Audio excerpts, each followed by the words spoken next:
2018 সালে ছাত্র সমাজের আন্দোলনে পরিপ্রেক্ষিতে সরকার সরকারি চাকরিতে কোটা প্রথা বাতিল করে একটা পরিপত্র জারি করে। পরবর্তীকালে মুক্তিযোদ্ধাদের পক্ষ থেকে কোটা বহাল রাখার পক্ষে উচ্চ আদালত 2018 সালে জারি করা সরকারের পরিপত্র বাতিল করে দেয়। সরকারের পক্ষ থেকে পরিপত্র বহাল রাখার জন্য সর্বোচ্চ আদালতে আপিল করা হয় এবং মহামান্য আদালত শুনানির দিন ধার্য করে। এ সময় ছাত্ররা কোটা সংস্কারের দাবি নিয়ে আবারও আন্দোলন শুরু করে।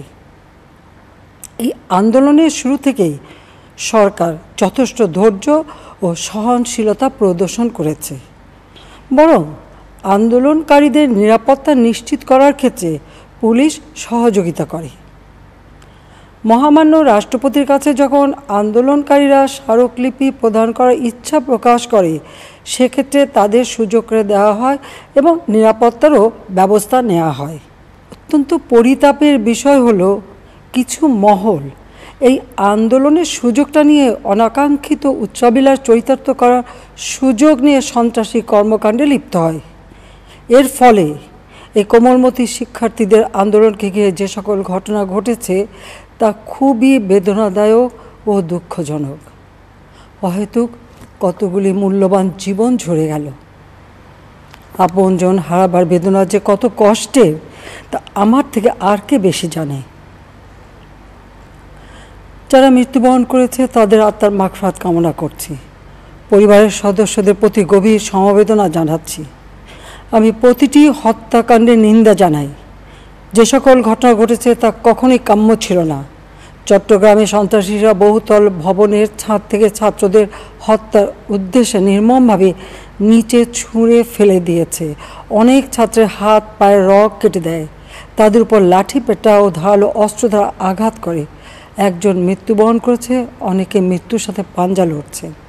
ঢাকা, রংপুর এবং রাজশাহী বিশ্ববিদ্যালয়ের উপাচার্যের বাসভবন ও ছাত্রছাত্রীদের আবাসিক হলে অগ্নিসংযোগ ও ভাঙচুর করা হয়।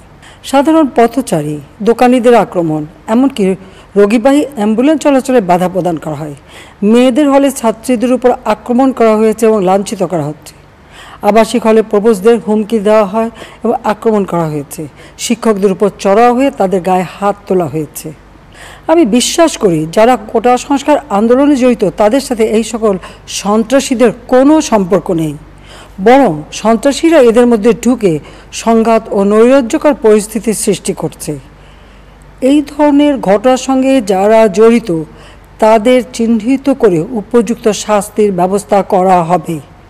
যারা হত্যাকাণ্ডের শিকার হয়েছে তাদের পরিবারের জন্য জীবন জীবিকা নির্বাহের ক্ষেত্রে যে সহযোগিতা দরকার তা আমি করব।